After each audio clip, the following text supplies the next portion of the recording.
I followed my wife, who went to a secret party. I caught her dancing with another man, but she justified herself by explaining that I was impotent, and it made me cry. Be me, 32-year-old Alex, living what seems like the perfect life. Successful financial analyst, making bank. Married to Sarah, thought we had it all. One night, Sarah doesn't come home, sitting there like an idiot watching the clock. Midnight passes, then 1 a.m., 2 a.m. No texts, no calls, just silence. Sarah said she was going to a party. Need to blow off steam or whatever.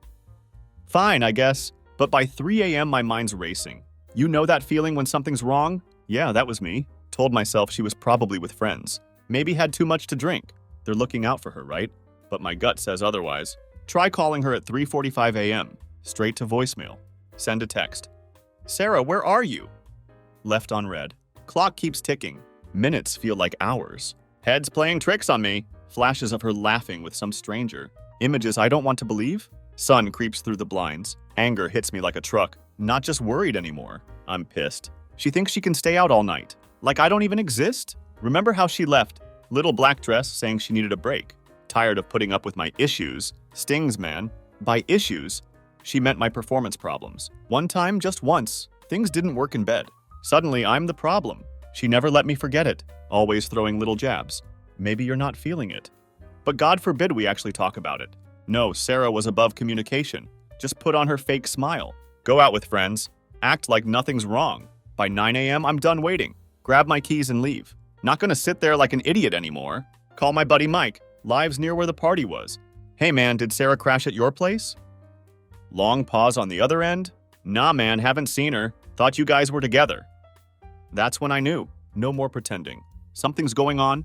By noon, I check her location. She forgot to turn it off. Amateur move. She's not with friends. Not at any after party. She's at some random apartment complex. Other side of town. Hands shaking as I pull up outside. Don't even have a plan. What am I gonna do? Confront her? Call her out? Honestly, I don't know. Anger keeps me going. Feel like I'm on autopilot. Need to know the truth. Finally see her walk out around 12:30. It all comes crashing down. Same black dress, hair messed up, makeup smudged. She looks guilty. No, she looks satisfied. Like someone who just had a night they won't forget. Worst part? She's not alone. Some tall, clean-cut douchebag right behind her, zipping up his jacket like he owns the world. They don't even notice me across the street. Sarah smiles up at him. That same smile she used to give me. He kisses her right there in broad daylight. I freeze. Chest tightens. Part of me wants to storm over. Tear this guy apart. Scream until my throat bleeds. But I don't. Just sit there, gripping the steering wheel so hard my knuckles go white. Watch her get in his car and drive off. Just like that. Go home in a daze. Brain spinning in every direction. Questions. Anger. Humiliation. All hit me at once. How long has this been going on? Did she think I wouldn't notice? Is this her idea of dealing with our problems? I don't text her. Don't call her. I ghost her. Let her wonder where I am for a change. Evening rolls around. Phone buzzes. Sarah with a flurry of texts. Hey, where are you? Are you okay? Babe, I'm sorry I should have come home last night. Please just talk to me. I don't respond. Sit there staring at her messages. Feeling the weight of every lie she told me. Every excuse. Every half-truth. Every time she made me feel like the broken one. Now she's playing the victim, acting like she just got lost in the moment. Next morning, she shows up at the house, tears pounding on the door, begging me to let her explain. That's when I decide, this isn't going to end quietly. Sarah's at the door. Mascara streaked down her cheeks, looking like she'd spent hours crying. Pounding on it again. Alex, please just open the door, let me explain. Explain? Is there really anything left to explain? I'm not ready to deal with her, but I'm also done hiding behind walls. Open the door just a crack. Enough to see her standing there. Same black dress she left in. Same one I saw her wearing when she walked out of that guy's apartment. Seeing her like that, all disheveled and pathetic, doesn't make me feel sorry for her. It makes me furious. Explain what? I ask coldly. Step aside to let her in. She flinches at my tone, walks past me, wiping her eyes, stands in the living room, wringing her hands like some nervous schoolgirl. But there's no pity left in me. Not after what I saw. Not after that kiss. Alex, it's not what you think, she starts. Voice trembling. I almost laugh at how cliché she sounds. Shut the door behind her. Lean against it. Cross my arms. Wait for her to drop whatever excuse she thinks will fix this. Not what I think, I repeat. Voice low. So you didn't spend the night with some random guy, Sarah? Because I'm pretty sure I watched you leave his apartment this morning. Pretty sure I saw him kiss you right before you got in his car. but please enlighten me. Tell me what I think happened because I'm dying to hear it. She opens her mouth. No words come out at first. Eyes widen in shock. Clearly hadn't expected me to know. Alex, she starts, stepping closer. I was drunk, okay? I wasn't thinking straight. It just happened. I didn't mean for it to go this far. I scoff. Drunk? That's her excuse? You didn't mean for it to go this far? I shoot back. Voice rising. What part didn't you mean, Sarah? The part where you lied to me and said you were out with friends? Or the part where you slept with someone else? I didn't sleep with him, she blurts out. Too quickly. The lie comes so fast it's almost impressive. I laugh, short and bitter. Really? Because I don't believe a fucking word of it. Sarah starts pacing, running her fingers through her hair, like she's searching for the right angle, the perfect twist to sell me on. It was a mistake, she mutters. Voice breaking. I was just so frustrated with everything. With you, with us. You don't even see how hard this has been for me. And there it was again. Me. My fault, she turned it around, making it about how she was suffering. I can feel my pulse in my temples. Stare at her.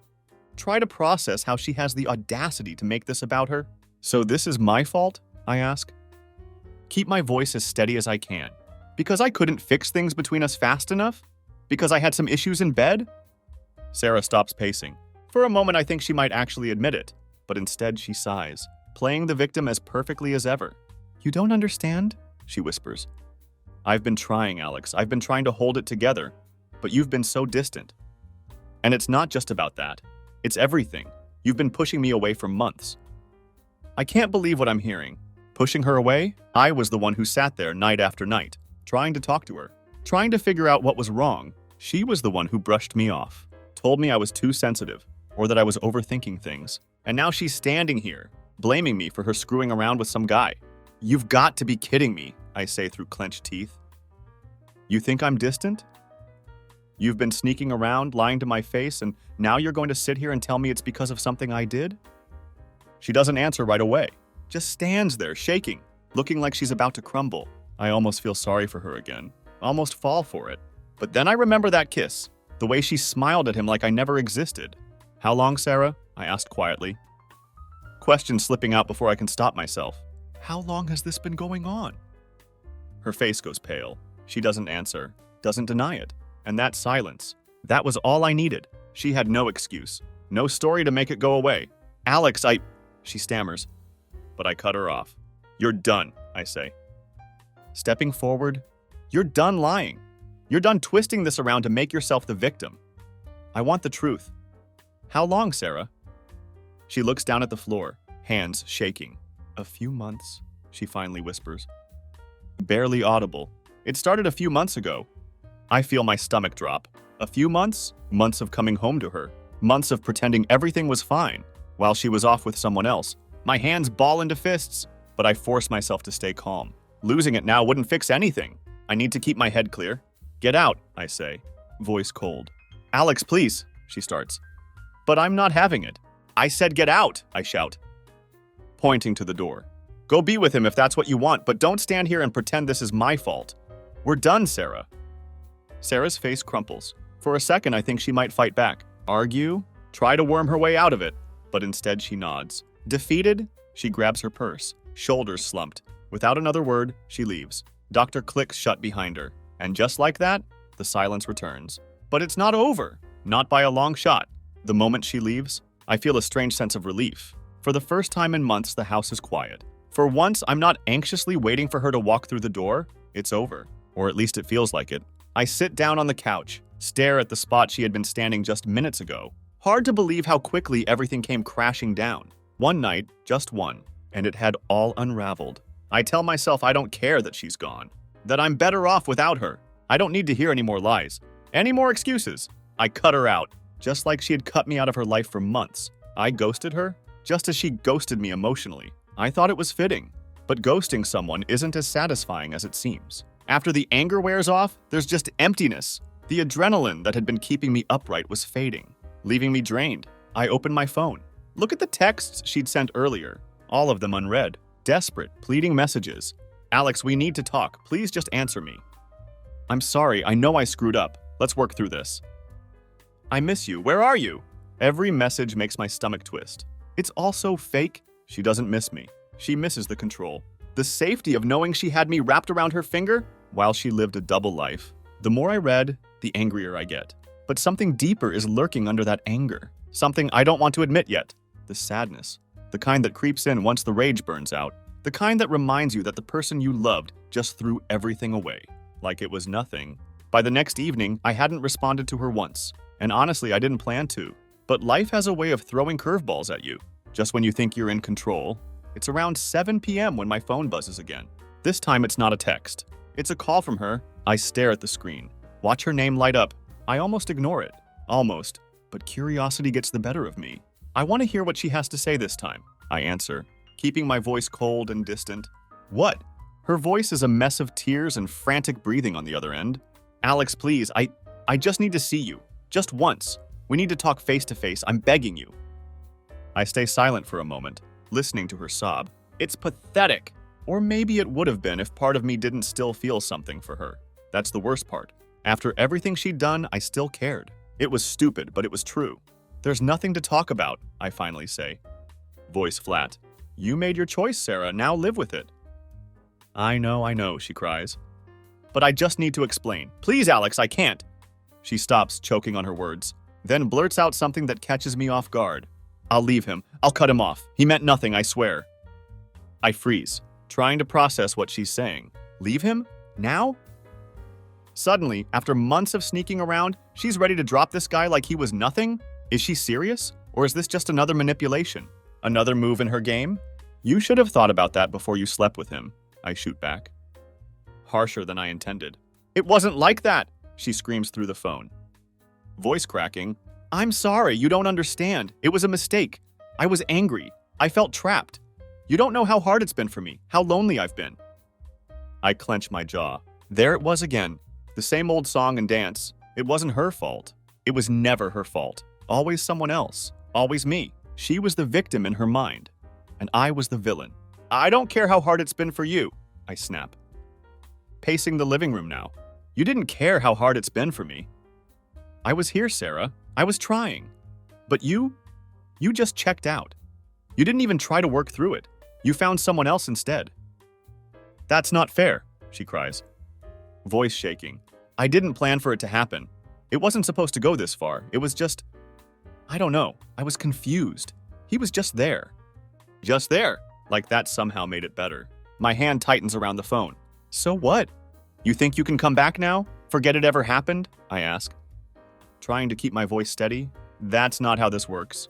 There's silence on the other end, but I can still hear her breathing. Shallow and erratic. When she finally speaks again, her voice is soft, almost pleading. Alex, I love you. I made a mistake, but I love you. Don't throw this away because of one night. One night? I almost laugh again, the bitterness boiling up inside me. This wasn't about one night. This was about the months of lies, the betrayal, the gaslighting. It was about the fact that she had looked me in the eye every day, pretended everything was fine, all while sneaking around with someone else. How could she even say the words, I love you, with a straight face? You don't love me, I say quietly but firmly. You love the idea of me. You love the safety, the comfort. But if you really loved me, you wouldn't have done this. You wouldn't have looked at me like I didn't exist while you were off with him. Alex, please, she whispers. But I can't listen to it anymore. We're done, I say. My voice final. Stop calling me! Stop texting me! Just stop! Before she can say anything else, I hang up, throw the phone on the couch. My hands are shaking, heart pounding in my chest. The relief I felt when I first ghosted her is gone. Now all I feel is the weight of reality crashing down. I'm free, sure. But that freedom doesn't feel as good as I thought it would. Feels hollow, like something had been ripped out of me, replaced with this unbearable void. I stand there in the empty living room, the silence ringing in my ears. This is the part no one talks about. The part where even after you've made the right decision, you're still left standing in the wreckage, wondering if it could have been different. The next few days are a blur. I thought cutting her off would bring me peace, but it didn't. The ghosting was a temporary fix, like a bandage over a wound that was still festering underneath. I don't hear from Sarah again for a while. Honestly, I'm not sure if that's a good thing or not. The house is too quiet, too empty. Every time I sit down, my mind spirals back to what happened, to her excuses, her desperate cries over the phone. But just as I'm starting to settle into the silence, convincing myself that I'd made the right decision, the universe decides to flip the script. It's late on a Friday night. One of those nights where you're just sitting in front of the TV, not really watching anything, trying to drown out your thoughts. I'm halfway through a beer when my phone buzzes on the coffee table. Glance at it, expecting another random notification. But when I see the name on the screen, my blood runs cold. It's him, the guy Sarah had been with. Eric? At first, I think it's some kind of sick joke. Why the hell would he be calling me? My immediate reaction is to toss the phone across the room, ignore it, and pretend it never happened. But the curiosity, the anger, win out. I pick up. What the hell do you want? I growl, gripping the phone tighter than necessary. There's a pause on the other end, then a deep breath. Alex, man, listen. I know this is awkward as hell, but you need to hear me out. His voice is calm, almost too calm, like he's rehearsing some kind of twisted apology. I don't want to hear it. You think I want to hear anything from you? I snap. You slept with my wife and now you're calling me like we're going to chat about it? What, are you proud of yourself? It's not like that, Eric says quickly, sounding nervous. I'm not proud of anything. In fact, I didn't even know she was married when it started. Sarah, she never told me about you. I freeze. That wasn't what I expected to hear. She didn't tell you she was married, I ask. More confused than angry now. You're telling me you didn't know the whole time. I swear, he says. I didn't find out until a couple weeks ago. She'd been telling me she was in a complicated relationship, but she never mentioned you. When I figured it out, man, I was pissed too. I've been trying to cut it off, but she's been all over the place. It's like she can't let go of either of us. My mind is spinning. Sarah had always been good at manipulation, but I didn't realize just how deep it went. She'd managed to string both of us along, lying to him just like she lied to me. So why are you calling me now? I ask, my voice sharper than I intended. What do you want from me? Eric sighs. I'm not calling to make excuses. I think you should know something. Sarah's been trying to come back to me too. She's been blowing up my phone, showing up at my place saying she's ready to leave you, that she'll choose me. But I don't want any part of it anymore. I'm done. I don't want to be dragged into her mess. I stare at the floor, my mind racing. This is too much, too messy, too absurd. Sarah was still trying to crawl back to him, even after all her crying, her pleading for forgiveness with me. You're telling me she's still chasing you while trying to fix things with me? I ask, my voice bitter. Yeah, Eric admits. I thought you deserved to know, man. I'm sorry for everything, I really am. But Sarah, she's playing both sides, and I don't think she's going to stop. You should cut her off for good. She's toxic. Toxic. That word hits me hard. As much as I hate to admit it, Eric is right. Sarah had become this chaotic force, wrecking everything in her path. And now even the guy she was cheating with wanted nothing to do with her. I'm done with her, I say after a moment, my voice low but firm. And you should be too. Let her self-destruct on her own. I already have, Eric says quietly. Take care of yourself, Alex. You don't need someone like her dragging you down.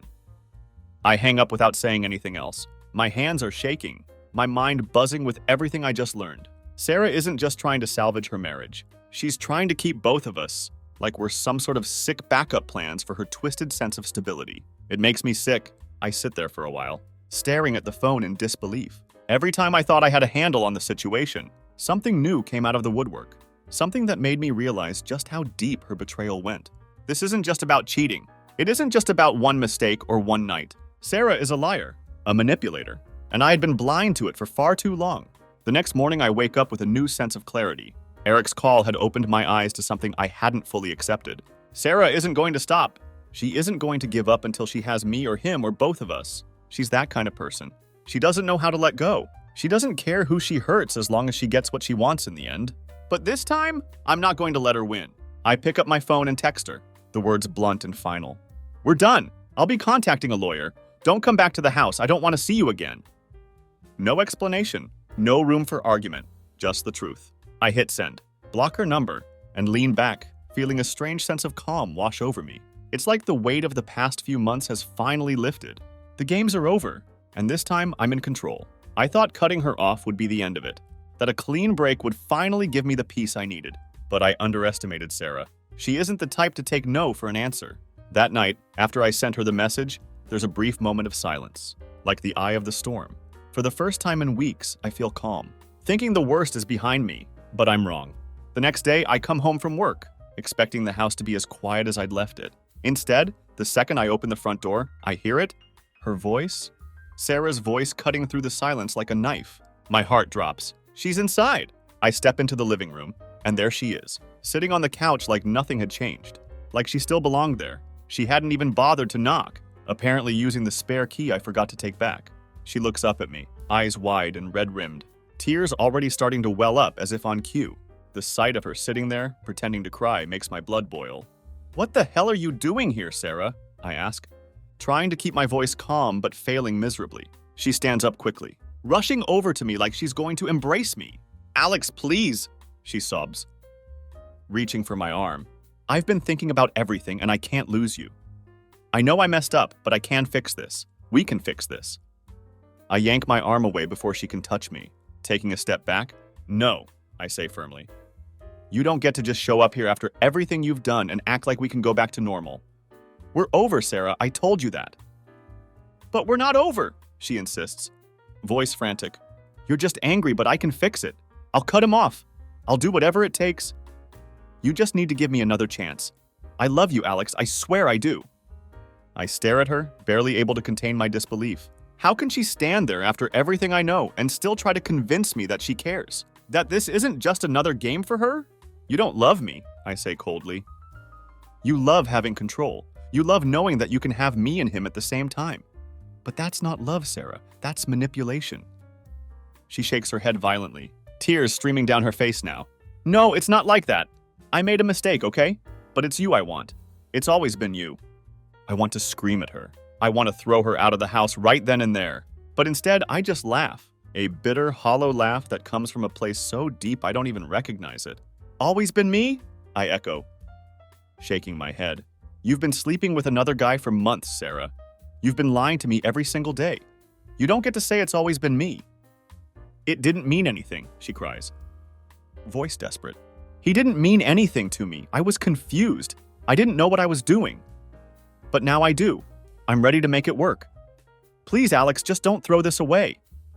I clench my fists, trying to keep control. "You threw it away the second you decided to cheat on me," I say, voice tight.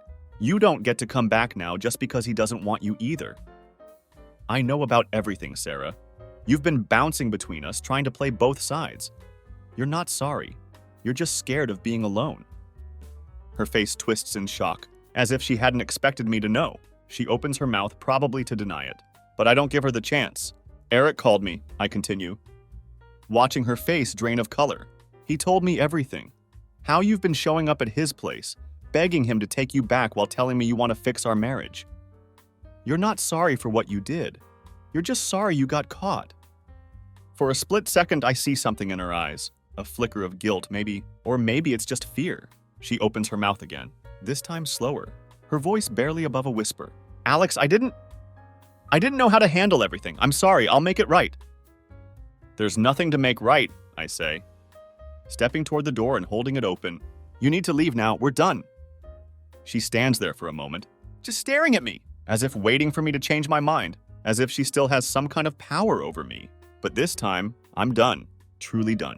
She isn't going to talk her way out of this. Slowly, she wipes her face with the back of her hand, straightens her posture, and gives me this look, this cold, hard stare that makes me realize I'd never really known her at all. The tears stop. The trembling disappears. The remorse vanishes. "Fine," she says, voice cold and venomous. "If this is what you want, then fine. But don't act like you're some innocent victim, Alex. You've had your own problems, and you know it. You're not exactly a prize." I freeze. There it is, the real Sarah. The one who can't handle being caught. The one who always has to make sure she doesn't walk away as the bad guy. Even now, with everything exposed, she has to tear me down on her way out. "Get out," I say again. Voice calm but firm. She doesn't say another word. She just grabs her purse, walks out the door, and slams it behind her. The silence that follows is suffocating. I stand there for what feels like hours, staring at the door, waiting for something, anything to happen. Maybe part of me expects her to come back, to start banging on the door, screaming. But she doesn't. She's really gone this time. I sit down on the couch, head spinning. The relief I thought I'd feel isn't there. Instead, I feel empty. Like the last piece of the life I thought I had is gone. I know it's over, and I know I've done the right thing. But that doesn't stop the hollow ache from settling in my chest. The worst part isn't that she's gone. It's realizing that she had never really been there in the first place. Wake up next morning to the sound of my own breathing. Empty house, no more Sarah, no more lies. It's quiet. Too quiet. Sit up in bed, staring at her empty side. For a moment, feel the ache of it all. The kind of ache that doesn't go away easily. Sinks into your bones, makes you question everything. But as I lay there, realize the sadness is mixed with something else. Relief. She's gone, really gone this time? No more games, no more pretending. Survive the storm. Now gotta figure out what comes next. By the time I get downstairs, I see it. A message on the table, her handwriting. Forgot about the spare key she still had.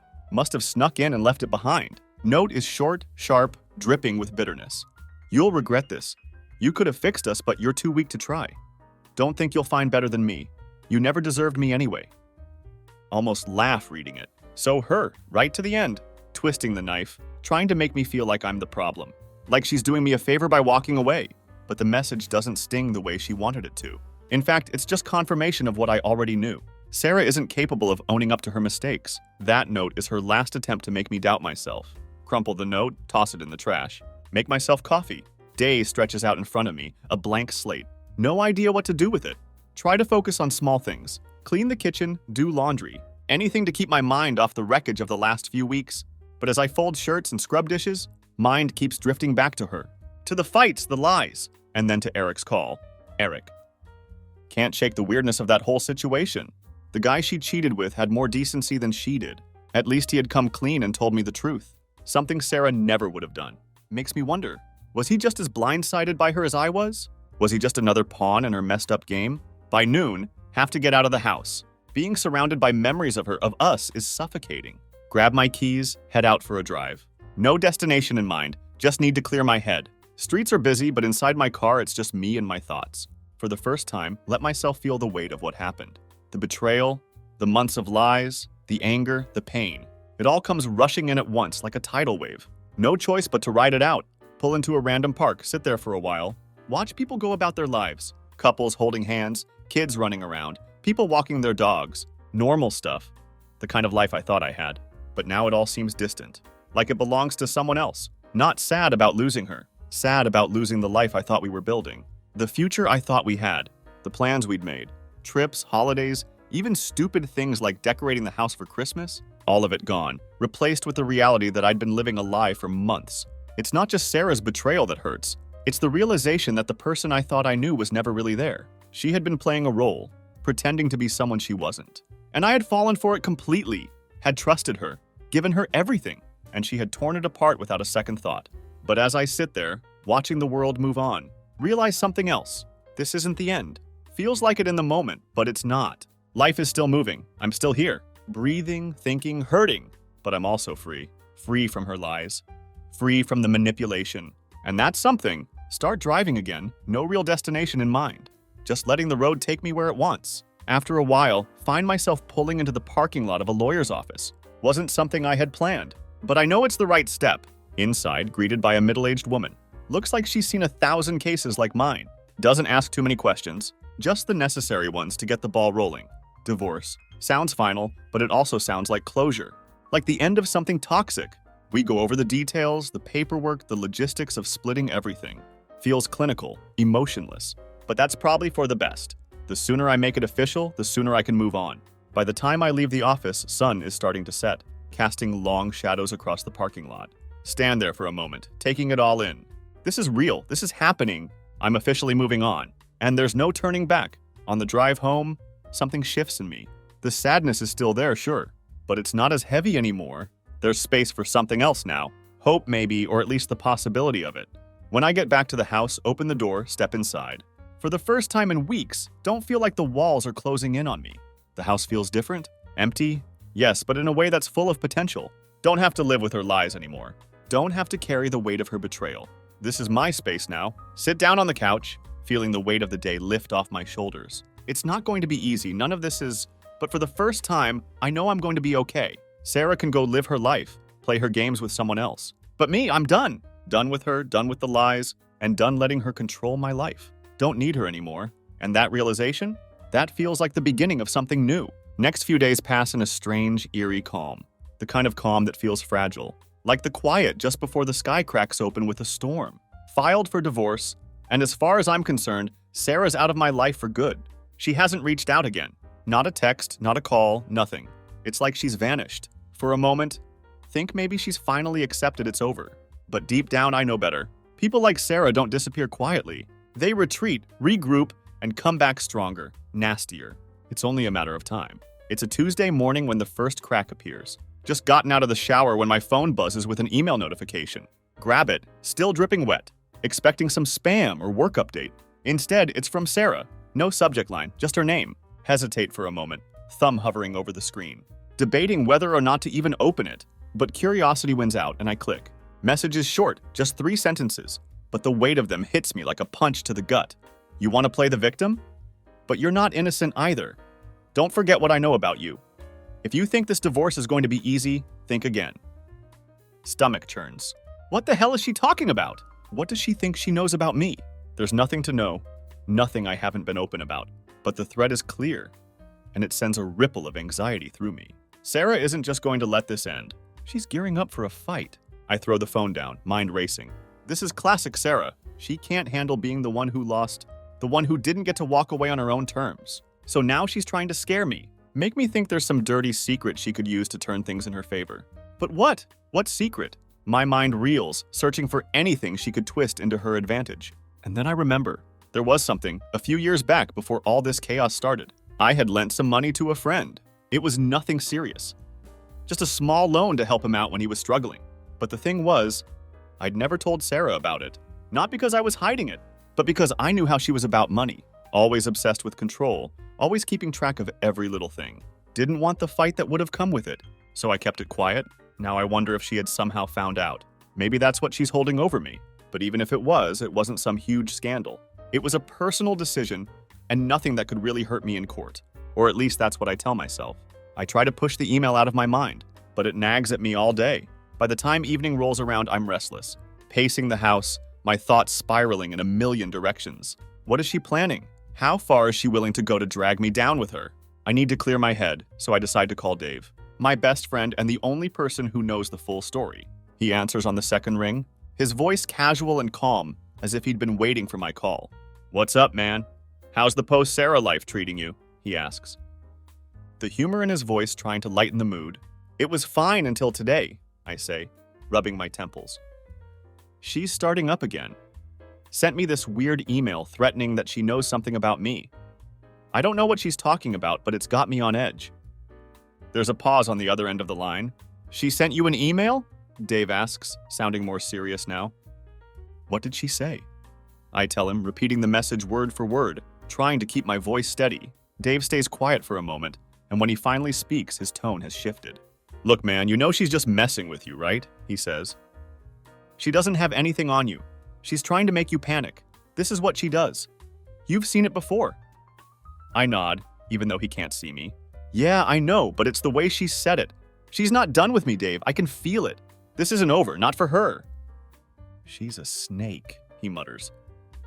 "But she can't hurt you if you don't let her. You've got the truth on your side. She can play dirty, but she can't make up lies that'll stick."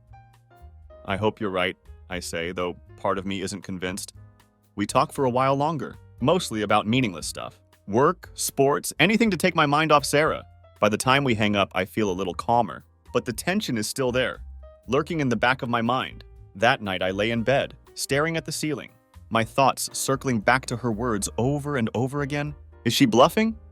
Trying to rattle me just to see if I'll flinch? Or does she really have something up her sleeve? I don't know, and that's what scares me. Sarah is unpredictable, and I have no idea what she might do next. The following morning, I decide it's time to stop playing defense. I'm not going to sit around waiting for her next move. I'm done being reactive. It's time to protect myself. I call the lawyer I'd met with a few days earlier, laying out the situation in full. I tell him about Sarah's email, about the vague threat, about how I don't know what she's planning. But I need to be prepared. "She's bluffing," he says confidently. "But that doesn't mean we won't take precautions. We'll get ahead of this. If she tries anything, we'll be ready." I feel a sense of relief wash over me for the first time in days. I feel like I'm back in control, like I have a plan. Sarah can send all the cryptic threats she wants. but I'm not going to let her manipulate me anymore. I hang up the phone feeling a strange mix of determination and exhaustion. This is the beginning of the real battle. The one I knew was coming. Sarah isn't going to let go easily, but I'm not going to let her tear me down either. The calm is over. The storm is coming, and this time I'm ready for it. A week passes in a whirlwind of preparations. Meetings with my lawyer, gathering documents, double-checking every little thing that could be used against me. Tension between me and Sarah simmers beneath the surface, like a ticking bomb that could go off at any moment. Every day I wait for her next move, wondering what kind of game she's going to play next. Then it happens. One evening, just as I'm starting to think maybe I'd overestimated her, I get the email. This time it's not just a vague threat. It's a full-on declaration of war. Subject line, "You've left me no choice." Open the email from Sarah. Stomach drops as I read. "Alex, you've made this difficult. Now the truth comes out. You pretend to be the good guy, but I know about your loan to Dave. You've been hiding money from me. Think you'll walk away clean? Once the court hears about this, you won't look so innocent. I'll drag this divorce out. You'll regret trying to leave me." My heart sinks. She knew. Somehow she'd found out about the loan to Dave, the one thing I thought she'd never uncover, and now she was planning to use it, to paint me as some kind of secretive, dishonest husband. It wasn't a huge amount of money, but it was enough to make things messy if she framed it the right way. The worst part? She could drag this out. She had the kind of manipulative energy that thrived on conflict. The more chaotic things got, the more in control she felt. And now she was going to turn this divorce into a war zone. I slammed my laptop shut, pacing the room, my mind racing with frustration. The walls feel like they're closing in on me, like I'm trapped in a game I don't want to play. I have no idea how far she's willing to go, but I know she isn't bluffing anymore. She's serious. She wants to make this hurt. I grab my phone and call Dave, barely waiting for him to pick up. "Dave, we've got a problem," I say, as soon as he answers. "What's going on?" he asks, sounding confused. "Sarah knows about the loan," I say, running a hand through my hair. "She's threatening to use it in court, make it look like I've been hiding money from her." There's a pause, then Dave lets out a long sigh. "Damn, man. I didn't think she'd stoop that low, but I should have known. Look, she can't use that against you. The money wasn't hidden. It was a personal loan between friends. It's not like you were stashing it away somewhere secret." "Yeah, but you know how she is," I say, my voice tight. "She's going to twist it, make it sound like I was being deceitful, and the longer this drags on, the worse it's going to get." "Then don't let it drag on," Dave says firmly. "You need to end this, Alex, fast. She's trying to rattle you, make you lose your footing. But if you stand your ground, she'll burn herself out." He's right. Sarah is banking on me panicking, on me spiraling into fear and doubt, but I'm not going to give her that satisfaction. I take a deep breath, trying to steady myself. I have to stay calm. I have to stay focused. The next morning I meet with my lawyer again, laying everything out on the table. The loan, the emails, the threats. He's calm, almost indifferent to it all, like he'd seen 1,000 cases before. "She's trying to intimidate you," he says, leaning back in his chair. "But we can handle this. The loan isn't a secret, it's not even marital property. It won't hold up in court." I nod, feeling a small sense of relief, but the tension is still there. What if she keeps pushing? What if she drags this out for months, trying to make me cave? I ask. My lawyer gives a small, reassuring smile. Then we drag her down with us. We've already filed for divorce and we're on solid ground. The longer she plays these games, the worse she'll look in front of a judge. We'll keep everything clean, keep it professional. If she wants a fight, let her have one. But she won't win. His confidence is contagious, for the first time since this nightmare started. I feel like maybe, just maybe, I could come out of this with my life intact. But of course, Sarah isn't going to go down without a final strike. A few days later, I come home to find an envelope stuck in my front door. It isn't from the court, isn't anything official. It's from Sarah. I open it, feeling that familiar dread creeping up my spine. Inside is a single piece of paper with a few printed photos clipped to it. The photos are of me out with Dave having drinks. One of us is laughing, and the other looked like we were deep in conversation. At first, it doesn't make sense. Why would she send me these? Then I see the note scribbled on the back. Drinking your troubles away while we're still married? This won't look good in court, will it? Don't forget, I can make you look just as bad as you're trying to make me. Keep playing, Alex. I'm ready for it. It's such a petty, desperate move. Photos of me and my friend, trying to make it seem like I'm some careless guy neglecting my responsibilities. But it's enough to remind me of what I'm dealing with. Someone who won't stop until she's completely torn me down.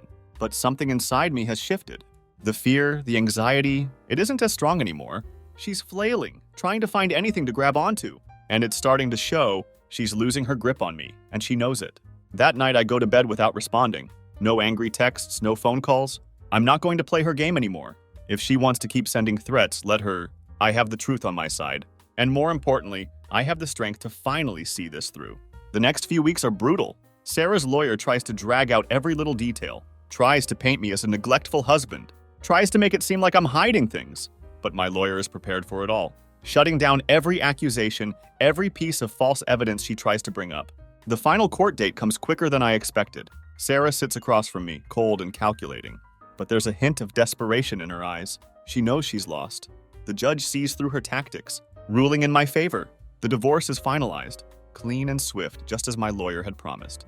As I leave the courthouse, I feel the weight of it all finally lift. It's over. Really, truly over. Sarah is out of my life and she can't touch me anymore. I drive home, the sun setting on the horizon. And for the first time in months, I feel at peace.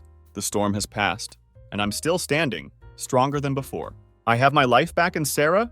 She's just a chapter I've finally closed.